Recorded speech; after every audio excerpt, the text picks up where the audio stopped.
खरं म्हणजे अजितदादा हे केवळ एक व्यक्तिमत्व नव्हतं, तर ते एका पिढीचा आत्मविश्वास होते.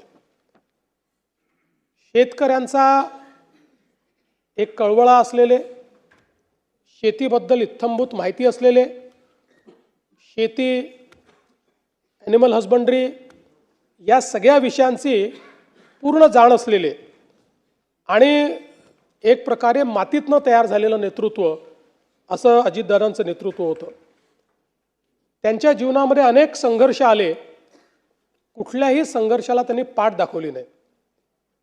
सातत्याने त्या संघर्षाला सामोरं ते गेले, कधी पुढापुढे झुकले नाहीत. पण ज्यावेळी दादांना मनातनं असं वाटलं की काहीतरी चूक आहे किंवा समाजाला ते चूक वाटतंय, त्यावेळी जाहीर माफी मागायलाही त्यांनी मागे पुढे पाहिलं नाही. अशा परिस्थितीमध्ये दादा कुठलाही इगो न ठेवता जाहीरपणे माफी मागून पुढच्या कामाला त्या ठिकाणी लागायचे, हे देखील आपण बघितलेलं आहे. त्यामुळे एक प्रकारे अनेकांचा आधारबळ असलेले, अनेकांना धीर देणारे, अनेकांच्या निर्णयाची ताकद असलेले दादा आज नसल्यामुळे निश्चितच खूप मोठ्या प्रमाणात अनेक लोकांच्या समोर अनेक प्रश्न त्यातनं निर्माण झाले. खरं म्हणजे अजितदादांबद्दल सगळे नेहमीच सांगतात की शब्दाला जागणारा अशा प्रकारचा नेता होता. त्याचा अनुभव 2019 साली आम्ही घेतला. 2019ला ज्यावेळी आमचं ठरलं की सरकार तयार करायचं, त्यानंतर काही कारणाने तो निर्णय त्यावेळी त्यांच्याकडे वरिष्ठांनी बदलवला. पण दादांनी त्यावेळेस भूमिका घेतली की नाही, मी शब्द दिलेला आहे, मी शब्द मोडणार नाही. आणि आम्ही सरकार तयार केलं, शपथविधी घेतला. त्याला अनेक लोकांनी पहाटेचा शपथविधी म्हटलं. त्याला पहाटेचा म्हटलं की दादा त्याच्यावर नाराज व्हायचे.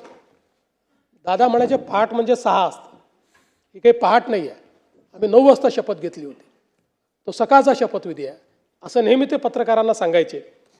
आणि मला आजही आठवतं की त्यावेळी अतिशय दृढतेनं त्यांनी, खरं म्हणजे त्यांना निश्चितपणे काही ना काही प्रमाणात त्याची किंमत मोजावी लागली, पण तरी देखील त्यांनी सांगितलं की एकदा निर्णय झाला होता, मग या निर्णयाला मी बांधील असेल. आणि ज्यावेळी सर्वोच्च न्यायालयाचा निर्णय आमच्या विरोधात गेला, मला आजही आठवतं की वर्षा बंगल्यामध्ये दादा आणि मी दोघंच जण होतो. त्यावेळी तो निर्णय विरोधात गेल्यानंतर त्या ठिकाणी सरकार स्थापन करणं काही शक्य नव्हतं. दादांनी विचारलं काय केलं पाहिजे. मी म्हटलं दादा, आता याच्यामध्ये उगीच तुम्ही स्वतःचा बळी द्यावा अशी आमची पण अपेक्षा नाही. ठीक आहे, आता जे काही असेल तुम्ही तुमचा निर्णय घ्या. आणि त्यानंतर माझ्याशी चर्चा करून, म्हणजे अनेक वेळा अनेकांनी अनेक गोष्टी त्या ठिकाणी सांगितल्या, पण वर्षा बंगल्यावरनं माझ्याशी चर्चा करून दादांनी मग तो निर्णय बदलवला. कारण त्यांच्यासोबत जे लोक राहिले होते, हे दादांना माहिती होतं की शेवटी त्यांचंही भविष्य आपल्याला बघायचं आहे. आणि मग दादांनी पुन्हा त्या ठिकाणी जे काही सरकार झालं त्या सरकारमध्ये सामील होण्याचा निर्णय घेतला. आणि म्हणून मला असं वाटतं की त्यांच्या स्वभावात पारदर्शकता होती. पोटात आहे ते ओठात आहे, आणि जे आहे ते तोंडावर बोलून टाकायचं. तोंडावर बोलताना दादा राजकीय परिणामांची फारशी काळजी करत नव्हते. आणि मला असं वाटतं की राजकारणामध्ये असं अनेक वेळा तुम्हाला पॉलिटिकली करेक्ट राहावं लागतं, पण पॉलिटिकली करेक्ट राहणाऱ्यांपैकी दादा नव्हते. त्यांना जे वाटलं ते स्पष्टपणे रोखठोक त्या ठिकाणी बोलायचे.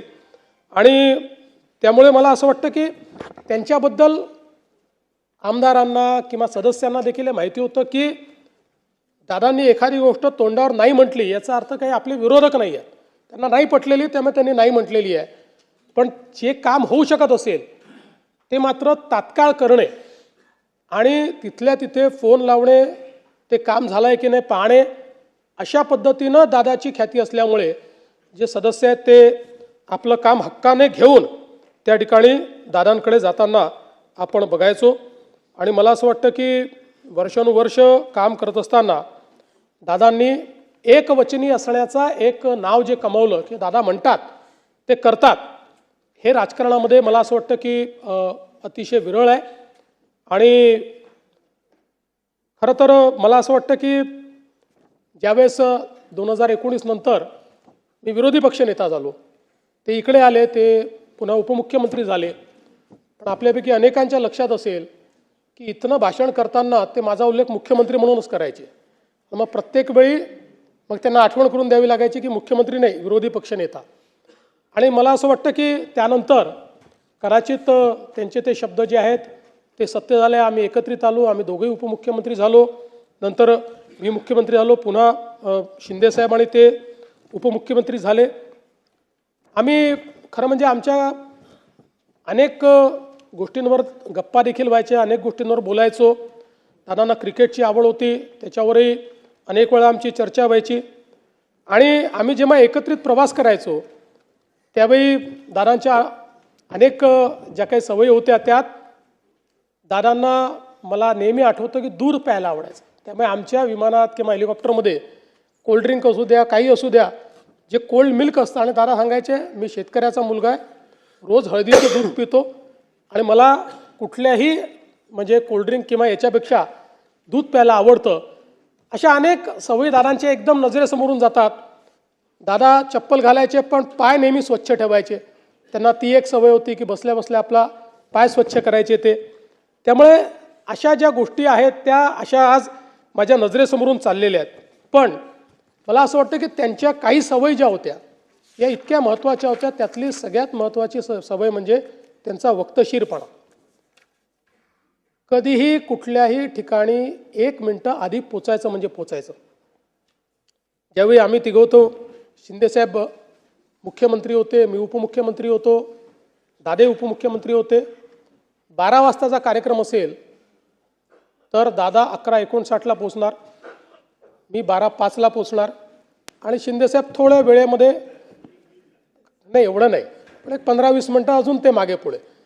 पण कधीही, आणि मी तर कमीत कमी शिंदेसाहेब किती वाजता निघतायत हे बघून मी त्या ठिकाणी कार्यक्रमात पोचायचो. पण दादा 12चा कार्यक्रम कोणाला यायला किती वाजू द्या, दादा 11:59ला पोचणार म्हणजे पोचणार. आणि मला असं वाटतं की ही त्यांचं वक्तशीरपणा, म्हणजे सकाळी 9ची बैठक असेल, त्यांनी बोलवली असेल तर अधिकाऱ्यांना माहिती असायचं की 8:59ला दादा खुर्चीवर असणार, त्यामुळे त्याच्या आधी आपण पोचलं पाहिजे. मंत्रालयामध्ये कुठल्याही अधिकाऱ्यांपेक्षा लवकर पोचणारे दादा होते. मला असं वाटतं की मंत्रालयाची सुरुवातच दादा करायची आणि सकाळी 9 वाजता मंत्रालयात आपल्या चेंबरमध्ये जाऊन दादा बसायचे. तिथे मिटिंगा घ्यायचे, त्यांचं कामकाज करायचे. आणि म्हणून कधीही कामकाज अडलेलं आहे, फाईल थांबलेली आहे, दादा उपलब्ध नाही म्हणून निर्णय होत नाही, असं कधी झालं नाही. एखादा निर्णय जर त्यांना पटला नाही तर मात्र त्या ठिकाणी ते स्पष्टपणे सांगायचे, फाईल थांबवायचे, चर्चा करायचे. पण आपलं जे काम आहे ते काम मात्र ते सातत्याने करायचे. आणि दुसरा त्यांचा स्वभाव होता की मंत्रिमंडळात किती विषय असले तरी प्रत्येक विषयाचा नीट अभ्यास करून दादा यायचे. प्रत्येक विषयाची एक नोट त्यांच्याकडे असायची आणि त्या विषयात जर काही किंतु परंतु असेल तर तो किंतु परंतु त्या ठिकाणी ते मांडायचेच.